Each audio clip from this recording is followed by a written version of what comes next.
The Trump administration has bombed Iran with strikes President Trump claims have obliterated the country's nuclear enrichment facilities, 10 days after Israel launched its attacks on the country.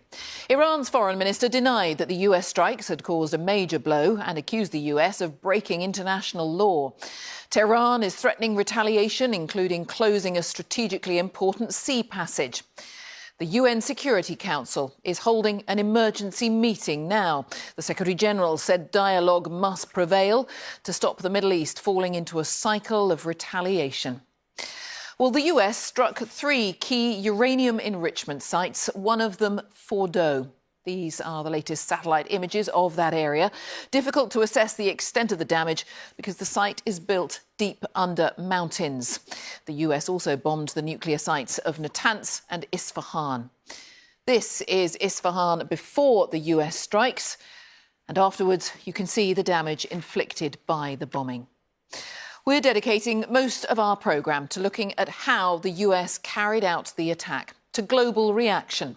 Chris Mason will be here to tell us about a phone call that's just happened between Donald Trump and Keir Starmer. And crucially, we look at what may happen next. We also report from Israel after Iran launched another barrage of missiles today. Our BBC Persian colleagues have been hearing from people inside Iran. And we report from Turkey's border with Iran as people leave. First tonight, let's go to Sarah Smith in Washington. Sarah. Donald Trump has just posted on social media that the damage to Iran's nuclear strikes is monumental. But at the same time, he is trying to stress that he doesn't believe his country is now at war with Iran. The Vice President, J.D. Vance, has said they are at war with Iran's nuclear program, but not with the country. And you've got officials emphasising that they're not trying to topple the ruling regime in Tehran. And the Secretary of State, Marco Rubio, saying it's time to get back to direct negotiations between the US and Iran, and that America would be ready to talk tomorrow. All of this is very clearly aimed at trying to stop this spiralling out of control and becoming a full-scale war between America and Iran. Donald Trump, who promised to end foreign wars, went on live television to announce the attacks that may have just made him yet another wartime president. Tonight, I can report to the world that the strikes were a spectacular military success. Iran's key nuclear enrichment facilities have been completely and totally obliterated. Iran, the bully of the Middle East, must now make peace. If they do not, future attacks will be far greater and a lot easier. In the White House Situation Room with his top security officials, President Trump, making the final decision to attack, had to calculate what the consequences might be. Will airstrikes against Iran's nuclear sites result in attacks on US forces that could start a full-scale war? In these pictures from Isfahan, you can see and hear the airstrikes hitting one of the 3 nuclear sites attacked. Iran obviously knew this was a possibility, but may not have been expecting it so soon. President Trump had said he would take up to 2 weeks to decide whether to take military action. At the Pentagon, they want to say this operation is already over. Iran should not respond. The operation President Trump planned was bold, and it was brilliant, showing the world that American deterrence is back. When this president speaks, the world should listen. This Pentagon map shows warplanes taking off from Missouri in the American heartland and flying a 40-hour round trip to deliver their enormous munitions, 14 bunker-buster bombs. What damage did they do? These satellite photographs show the underground nuclear site at Fordow before and then after the airstrikes. The B-2 bombers totally obliterated the site, claimed Donald Trump. The US military haven't actually made a final assessment, but say the facility has been severely damaged, not destroyed. Iran has said it will respond in self-defense. It hasn't said how. It is an outrageous, grave and unprecedented violation of the fundamental principles of the Charter of the United Nations and international law. The warmongering and lawless administration in Washington is solely and fully responsible for the dangerous consequences and far-reaching implications of its act of aggression. world leaders have hastily convened crisis meetings in international capitals, aware that a growing conflict would affect them all. The UN Security Council is in emergency session, deeply concerned about military escalation in the Middle East. The people of the region cannot endure another cycle of destruction. And yet, we now risk descending into a rat hole of retaliation after retaliation. The US Congress was not consulted before the strikes. The president can take limited military actions without it. Only Congress can authorize going to war. Democrats claim Mr. Trump has acted unconstitutionally. This is the U.S. jumping into a war of choice at Donald Trump's urging, without any compelling national security interest for the United States to act in this way, particularly without a debate and vote in Congress. As these B-2 bombers are seen returning to their American base, their commanders don't know if they have undertaken a specific, limited mission or started a war. How will Iran retaliate for these airstrikes, and what will the US do then? This is a delicate and dangerous moment in the Middle East and around the world. And let's talk to Sarah in Washington. What's your sense, Sarah, of whether the Trump administration thinks this operation is over? Well, as far as they're concerned, yes, they want this to be an end to it, but of course it's not entirely up to them how Iran responds to this, and that's why there is such deep concern all the way around the world that this could easily get out of control with disastrous consequences that would actually go beyond the Middle East. You've got the leaders, for instance, of Britain, France and Germany coming together to urge Iran not to do anything that would further destabilise the region, because, just think about it, Iran could, in retaliation, easily try to hit one of the many nearby US bases. If any Americans were to be killed, Donald Trump would feel compelled to respond to that, and you can see easily how this could then begin to escalate. It's important also to watch what's being said from Russia and from China, because those are allies of Iran. So far, both countries have condemned the airstrikes and said that they've breached international law. But they also are urging a return to diplomacy, not more fighting, and neither of them have given any indication so far that they would do anything to help Iran, which is important when we look at the way that this could possibly escalate around the world. Sarah, thank you for now. Sarah Smith. Well, more than 100 US warplanes, including stealth bombers, were used to carry out the attacks, codenamed Operation Midnight Hammer. As we've heard, President Trump said in his TV address that Iran's nuclear facilities were obliterated. Our security analyst Gordon Carrera has been working with BBC Verify to assess whether that really is the case. American B-2 stealth bombers returning home today after a strike that took Iran and the world by surprise, and having dropped weapons never used before in conflict. One group of B-2s had flown from their base in the US out west towards the Pacific. They were a decoy. 7 more flew east for 18 hours, refueling on the way, minimizing their communications to stay silent. Just before they reached Iran, a US submarine launched more than 24 missiles towards a nuclear site at Isfahan. Then the B-2s entered Iranian airspace, apparently without being spotted, before striking 2 more target areas. That included dropping 14 so-called massive ordnance penetrators, or bunker buster bombs. Final battle damage will take some time, but initial battle damage assessments indicate that all 3 sites sustained extremely severe damage and destruction. So, how successful were the US strikes? The key target was a place called Fordo. The B-2 bombers flew a route that took them high above the site where Iran enriches uranium, which could be used in nuclear bombs. It's buried in tunnels and deep under a mountain. Now, this is what Fordo looked like before the attack. And this image, confirmed by BBC Verify, is just hours after the strike. And you can see over here these holes. That looks like where the bombs impacted before burrowing down and then exploding. And the white you can see around it is probably concrete dust thrown up by the resulting explosion. Now, here is the Isfahan site before the bombing, and this is what it looks like now. So far, the International Atomic Energy Agency says it's seen no radiation leaking from the sites. And one possibility is that that's because the nuclear material might not have been there. These images were taken just a couple of days before the attack at Fordo, and they show a large number of trucks. It's possible they could have moved some of the uranium, as Iran has claimed. This was Natanz nuclear facility before the attack. And the question is whether after it, Iran retains the nuclear material, equipment and scientists, some of whom have been killed, to rebuild or even race for a nuclear bomb. If so, then we may see even more strikes.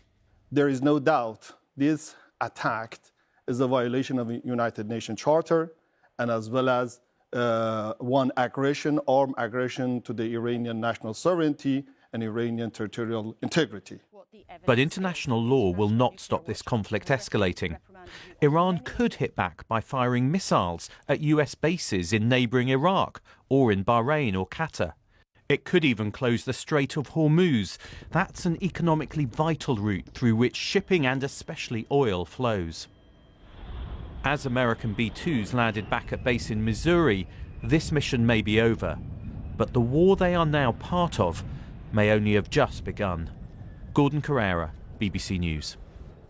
Well, we can talk now to our economics editor, Faisal Islam, and our political editor, Chris Mason. And Faisal, picking up on what Gordon was saying there, I mean, that threat to potentially close the Straits of Hormuz, I mean, that would have a huge economic impact, wouldn't it? Absolutely. We're on the pathway to potential serious economic consequences. The interesting thing is, up until this point, over the past couple of weeks, since Israel and Iran started trading missiles, we have had a pretty calm market. Oil price up about 9%, which would have had an impact on price, but definitely not any sort of crisis. The oil markets open in about an hour and all focus on some words coming out of Tehran from the parliament, not from the government, saying that they will close the straits. Now, what does that actually mean? It depends. There are some reasons why you might think Tehran would have some restraint here. They export their oil to China, for example. We're already seeing the Americans saying to China, you need to talk to the Iranians, tell them not to do this.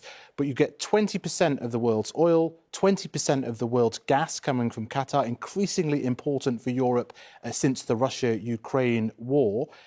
All of this obviously depends on the cycle of diplomatic and military escalation too. But unlike Russia-Ukraine, in this case, it wouldn't be a side product of the conflict. This would be a weapon in Iran's armoury to try and internationalise the crisis through the world economy. All right, Faisal, and we'll pick up, Chris, on some of that in a moment. Before I talk to you, though, let's just hear a little of Keir Starmer, the Prime Minister, with some of his responses just a little earlier today. We've long had concerns about the Iranian nuclear programme and been very clear that Iran cannot have a nuclear weapon. The US has now taken action to alleviate that threat. It is important that we now de-escalate the situation, stabilise the region and get the parties back around the table to negotiate. That was part of what he said earlier. And Chris, I mean, really treading quite a difficult line here. Yeah, so the Prime Minister has spoken to President Trump tonight, but crucially, Jane, there wasn't that call beforehand, which could have been demanding a yes or no answer from the Prime Minister. In other words, whether the UK was willing to get involved in any way. So, for instance, granting permission to use the airbase at Diego Garcia in the Indian Ocean. And that would have been a real dilemma for the Prime Minister, because on the one hand, he's been talking about de-escalation. There's a suggestion that there were concerns raised privately about the legal basis for being involved. So saying yes would have been difficult, but then saying no would have been difficult when he's been assiduously building a relationship with President Trump. So how do we assess the UK's position tonight? It is willing the ends that America is pursuing, which is removing Iran's nuclear threat, but it is conspicuously not explicitly endorsing the means, in other words, America's attacks. Now, the Conservatives say that this is equivocation, that it is moral cowardice. President Trump was openly dismissive earlier in the weekend on European efforts at diplomacy. Those efforts, though, continue. As I say, the Prime Minister talking to the President by phone tonight. The Foreign Secretary has spoken to Marco Rubio, the US Secretary of State, during the attacks while they were taking place, and again today, as well as speaking to the Iranians, the Israelis and others. The UK position is one that diplomacy is the long-term path to a long-term solution that ensures that Iran doesn't have nuclear weapons. The thing is, America wasn't willing to listen to Europe beforehand. The question now is whether it'll be willing to listen in the future. And in the next couple of days, President Trump, the Prime Minister and plenty of others getting together at the NATO summit in the Netherlands to work out what to do next, amongst other things. Chris, thanks very much. Chris Mason, Faisal Islam, thank you. Well, Iran's president has said that his country won't be bullied and that the US must receive a response to its aggression. So what are the options now for Iran's leaders? The BBC isn't currently allowed to broadcast from inside the country, but the BBC has a Persian service that reports on what's happening there. This report is from Siavash Ardalan of the BBC Persian service here in London. In the center of the crowd, Iran's president, surrounded by hundreds of party faithful, venting their fury at the United States. What America did is truly unforgivable, says this woman. Iran is stronger than they perceive. But after last night's US attacks, the regime here is seriously weakened. So what comes next? The Iranian Supreme Leader Ali Khamenei could swallow his pride and possibly save his regime and the country from further damage. Or he could fight on and risk everything. Domestic public opinion is now divided and confused. The response must be firm and decisive. What's at stake here is the very identity of being Iranian. In my opinion, Iran needs to engage in some reflection and contemplation. As for the country's Revolutionary Guard, it responded by saying US military bases in the region are vulnerable. But they know retaliation would invite further US attacks. This is a state TV reporter who went to Fordow. I can't see much damage, he says. For now, it's America's word against Iran's. Weakened and humiliated, the Iranian regime will struggle to maintain its credibility and grip on power in the face of widespread discontent. Siavash Ardalan, BBC News. Well, some people in Iran have chosen to cross to bordering countries. Our correspondent Orla Guerin reports now from Turkey's border with Iran at the Kapikoy border crossing, where she's been speaking to people as they arrive. Turkey's border with Iran, flanked by mountains, and now a gateway to and from a country under attack.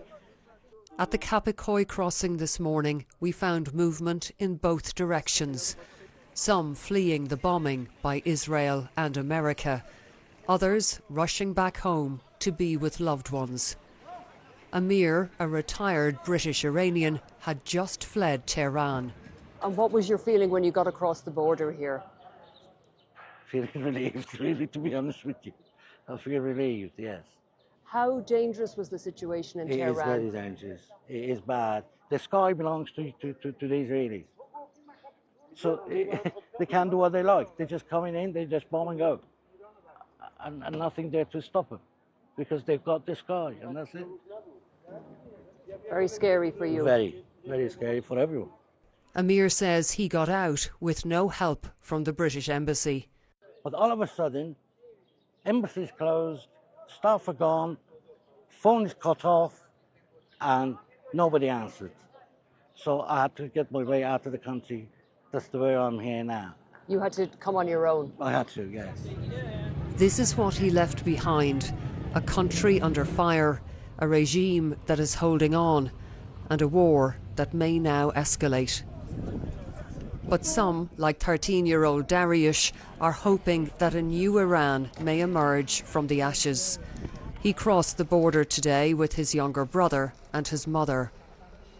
He told me he'll go home if change comes. God willing, Iran will be free.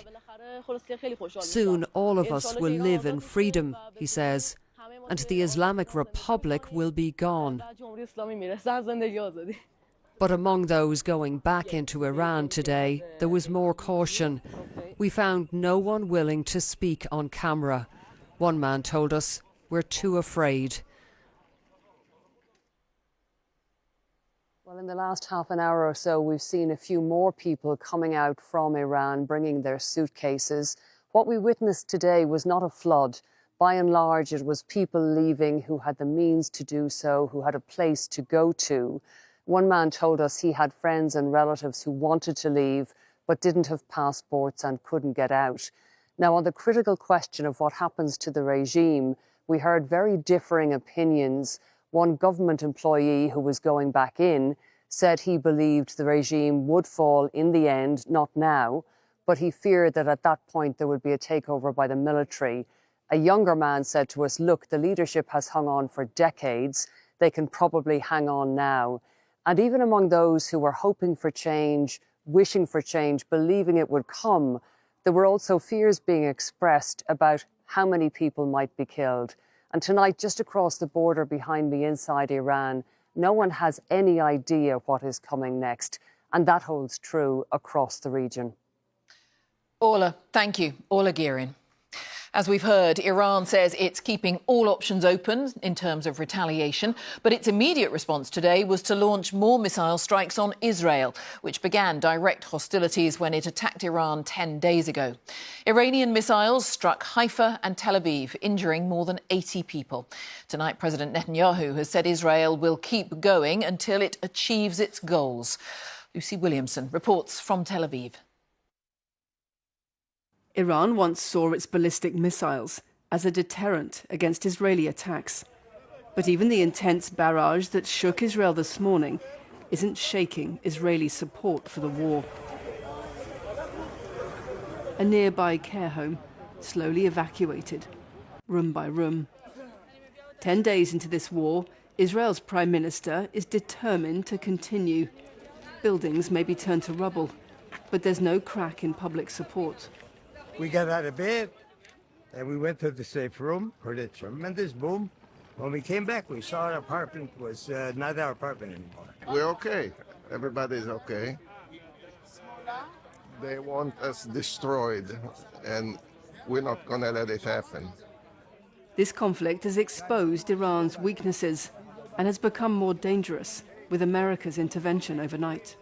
For 10 days, Iran has been bombarding Israeli cities. Israel hasn't blinked. Tehran has already lost the protection of its proxies in the region, and its ballistic missiles are not the deterrent it had hoped.